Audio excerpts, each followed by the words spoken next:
And here we are with the last video that I filmed before I noticed that the audio was crap. So, last voice over me, I hope. At least in this kind of scenario. So, what I was talking about when I recorded this video was that I just returned from England that night or that day, and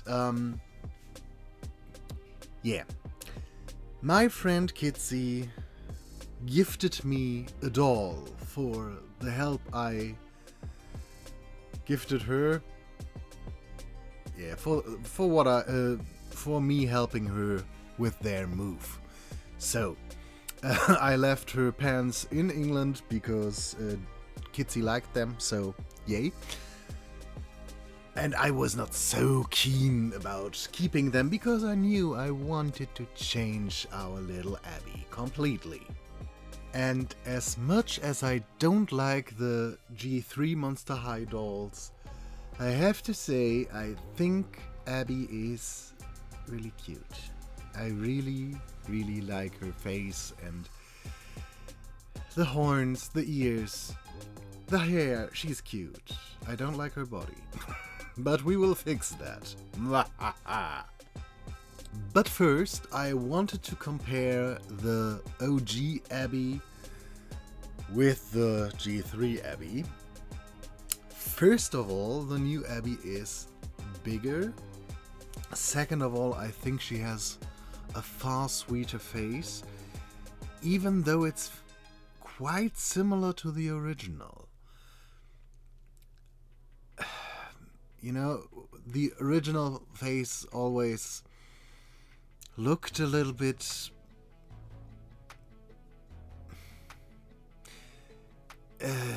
like a bitch.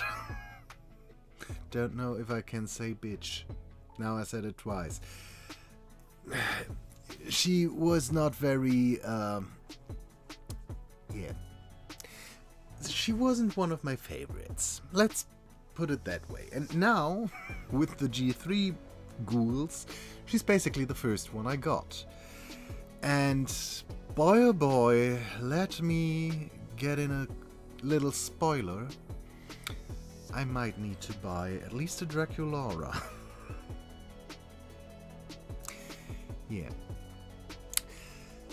When you compare the dolls, one thing is very obvious. When, or as soon as they are undressed. You know, with the old ghouls, you always had these teeny tiny, extremely long lasting waists. With the new ones, you have no waist at all. The torso goes straight from boobs into hips. And then you have very long legs. So, I think what they messed up with the proportions on the old ones, they now just reversed. Because looking back at this footage, now that I know how she looks with torso extensions, gosh, no. No. Oh my. Yeah. But, let's start with sawing this little girl into pieces, removing her hair and everything. Poor thing that she is. First, I had to keep the hair because, gosh damn it, that girl is thickly rooted. I do think I might be able to root at least 2 Barbies with the hair she has on her single head, even though there are horns. I was very impressed by how thickly rooted she is. So, and now for the face wiping and everything, I want to do my friend Kitsy a favor and insert the animation that she likes so much. So, here you have it.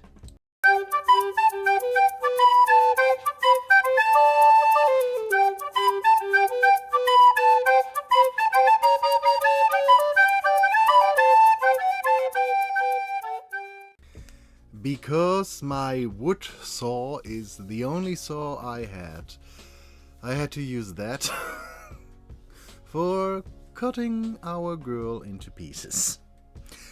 Worked better than I thought. Worked very, very well. Still, she's a rather poor dear. After she was after she was in pieces, I then took out my Dremel and drilled some holes into the corresponding parts to extend her body parts with wooden skewers. That sounds so wrong. I was not able to make holes into the lower arms because I decided to cut them slightly too low, so I would have made a hole into the thing that holds the lower arm in place, so I decided against that and just tried to keep everything in place with some hot glue. And I have to admit, I was fairly surprised that I only extended her body about roughly a centimeter, I think. So not that much. I can't tell you what it is in inches. It's a little bit less than half an inch, I think. Doesn't matter. Anyway, I was fairly surprised. If I would ever do that again, I would definitely saw the arms apart a little bit higher, but nonetheless it worked fairly well. But before I decided to stick her back together with epoxy clay, I was very sorry for her because of her empty stomach. That looked terrible. So, me being strange, I decided to give her something to eat. I glued a cream puff looking thing out of plastic into the center of her belly. Then I stuffed everything with a little bit of paper, so she might not only have eaten the cream puff, maybe she did eat the paper as well. Sealed everything up with some hot glue, and then it was time for the epoxy clay. And it's a shame that the audio is a mess, because I think I was very funny while doing that, and yeah. But I thought, especially you, Kitsy, my beloved friend, would love to know that she isn't doomed to be hungry for all eternity. Yeah. Strange things we do as doll customizers. Meh. With her eternally filled tummy, I then covered everything with epoxy clay and then needed to wait until that was cured, which was overnight, and while I was waiting for her to cure, I was able to reroute the hat. Yay! Time efficiency. 15 minutes of sanding. Later, she was as smooth as she could get being my doll. Hey, let me tell you, 15 minutes of sanding is already quite a lot for me, so lucky girl. Then I tried to mix some acrylic paint as close to her skin color as possible, what was completely unnecessary because in the end I did repaint her whole body. So, meh. But I did it, and I covered it with a layer of matte varnish to protect it. Now say hello to Rochelle, say hello to her wings, say goodbye to Rochelle.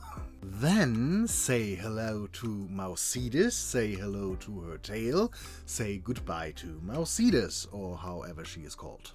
And now, my doll, still called Abby, say hello to your new tail and to your new wings. I drilled holes into her body with a Dremel, made them as small as possible but big enough to fit everything, and I wanted the wings to stay in permanent because one of those, I made one hole too big and it was a bit wonky. And first I thought, let's just use normal glue, but in the end I decided to use epoxy and to make the connection permanent. I did not use epoxy on the tail because first of all, the tail was staying inside without being glued, and second of all, it was still movable, flexible, workable, doable, posable. Oh my. Only the wings were glued in permanent. This is her body, how it looks at the moment, which I think already is quite cute. Here we have her head. I did reroute everything that I wanted to reroute. At the moment her hair is fairly long. It isn't supposed to stay this long. But because we are now nearing the point where a repaint is basically the next step, I want to pack her up. I will cut off some of it now, otherwise I will never get rid of it.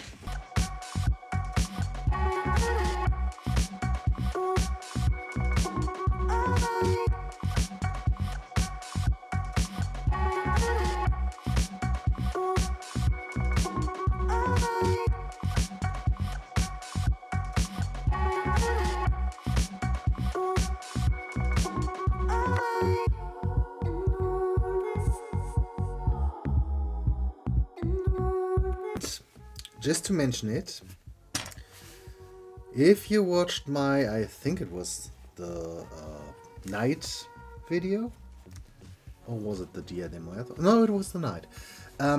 I did find the cloth again. Isn't that a surprise? So, she will go with me and get some sprays of MSC. And we will see us as soon as we have roughly 3 layers and start the repaint. And so the tedious work of changing her body color started. I first put down a layer of pan pastels that I mixed with the cheap ones I have to get a more purple-ish color. That did not work that well. Let's say in the end I don't have really a purple color, but more very light purple, grayish, in between thing. I'm fine with that. I wanted her to be purple, but I'm fine with the skin color she has in the end as well. Her body though needed, I think, 6 coats of pastels. I used so much MSC on this doll and did so much more repainting than I lately did or normally do on most of my dolls. It was a journey. A journey that I think was worth it in the end, but one thing that I really learned: if you want to change the body color of a doll, invest in the pan pastel version of soft pastels, because they give you far quicker results. Anyway, enough of the repainting of the, or changing of the body color. The details obviously were drawn on with watercolor pencils. Words are difficult. Yeah, I just followed my gut instinct in the moment. And yeah, my original idea was to make her very purple, black, gothic, lolita-ish, and so her makeup is mainly black. What can I say? Yeah. But I'm very happy with her in the end. That is something I think I can already say.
For her wings and her tail, I mixed up some purple. That, in the end, does look slightly black. But compared with black, it is at least a little bit purple. But it's not that obvious, I have to admit that. After that, I sealed everything with 2 layers of MSC. So it might be there for eternity. I guess she will never look different again. With some luscious lashes and a little bit of varnish, I thought her face up was basically done. Then I opened her hair and noticed, damn frickin' nabbit, there are 2 horns. I more or less completely forgot about her horns. Yeah, I'm strange. I said that before. So I mixed up a color for the horns, painted them, and had to put everything to the side to let it dry, then gloss it, and then I could do something about her hair. First, I did straighten parts of her hair and burned others. I first used the lowest setting, which is 140 degrees Celsius, and the results were fine, but I thought, could be a little bit smoother. Then I went over to 160 and yeah, her hair was burned, so I went back to 140. And after I was done straightening the hair, I then started cutting it, and I decided to cut it in a very layered and shaggy and rough way. I recently saw quite a lot of videos about the wolf cut, which is basically a lot of uneven layers. And I do remember that a lot of the emo fashion had similar hairstyles, and I never was the biggest fan of them, but I sometimes think they can look quite cool. And I really like them, that haircut on her. The positive part is, because I used braid hair or braiding hair for typical Afro braids, I am not so concerned about cutting off the hair. Because when I compare the nylon doll hair or saran doll hair that I normally like to use to the Caniculon braid hair, I get a lot of hair from the Caniculon, and it is rather cheap. The only thing that keeps me from only using Caniculon braid hair is that it is a bit thicker than the nylon doll hair. So other than that, I really think Caniculon hair is a great alternative. Yeah, and as soon as you straighten it, it is pretty as well. So, and sometimes I even like it in the rougher form. So then I glued on some flocking that I made from acrylic yarn, and her hairstyle was done.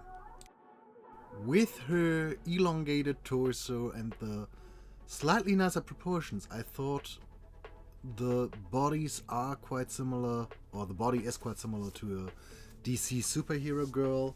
So I thought maybe the shoes will fit. They don't. But in the end, I got a Monster High Guys shoe from Deuce to fit her, and I thought that was quite ideal with the Lolita style I had in mind. Quite from the beginning, when I started this whole project, I already knew that I wanted to give her a Lolita dress with stockings with stripes, because I have this white striped jersey and I really wanted to use it, and then I had decided to make her a gothic Lolita, and that was great because I have this fabric which was an old coat that I didn't wear anymore, and it is quite thin and synthetic but velvety and black, which is beautiful for a gothic Lolita dress. So I put down my pattern that I made with some heat erasable marker and stitched together a nice little gothic outfit for her. The whole top I stitched together by hand.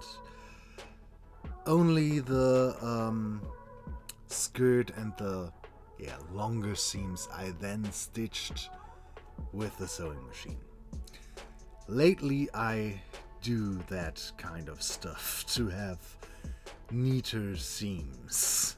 Yes, even I can learn and grow as a person. Who would have guessed? So, especially seams like the darts and sewing in the sleeves is something I prefer to do by hand now, because it does look a lot neater. But fear not, my lazy friend. If you hate sewing by hand, I can understand that. Another technique would be to baste everything in place with running stitch and then sewing it by sewing machine, because it is far easier to keep the lines straight and the fabric not bunching up and being weird in the end. I would really recommend sewing at least the tiny seams by hand. Or first by hand, then by sewing machine, if you don't trust your stitches. Makes the stuff look so much cleaner. It's a shame. Then it was not only time to confess that I broke her arm by making the pattern, but also to dye the fabric I was talking about. I used tie-dye dyes without tying to dye. Gosh, that sounds strange. Yeah, I pre-washed the fabric, prepared the dyes, and then just put everything together and mixed it firmly. And I am dyeing two different fabrics here. One in a green, that you will see in next week's video, and one in purple for our little goth ghoul. And yeah, the green one did not work that well. But you will see that, as I said, next week. The purple, on the other hand, was quite nice.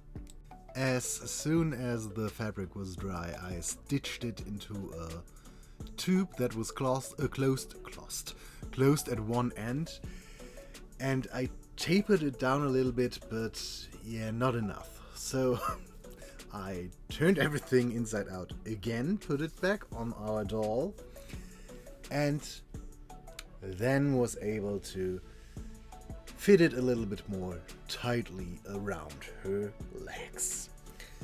Originally I wanted to have them thigh high. They are now more like knee high. That was what I wanted to say.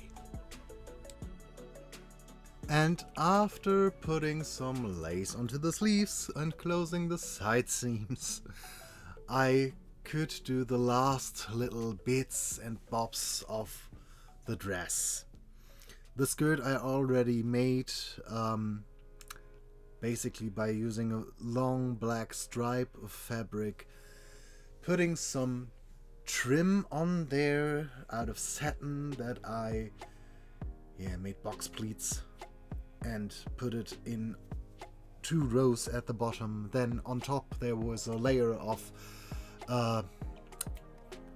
lace that I ruffled up a little bit, and then I stitched some bows here and there and glued a little metal skull moth thing on the chest, and yeah, all of the finishing touches that you do.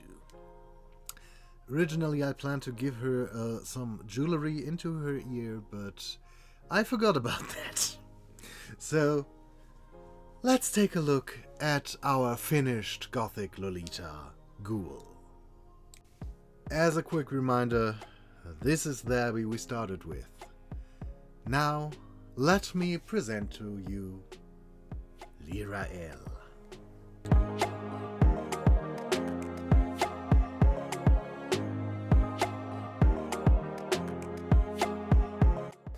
I have to say, I couldn't be happier with her. I think she turned out very cute, and I do like her quite a lot.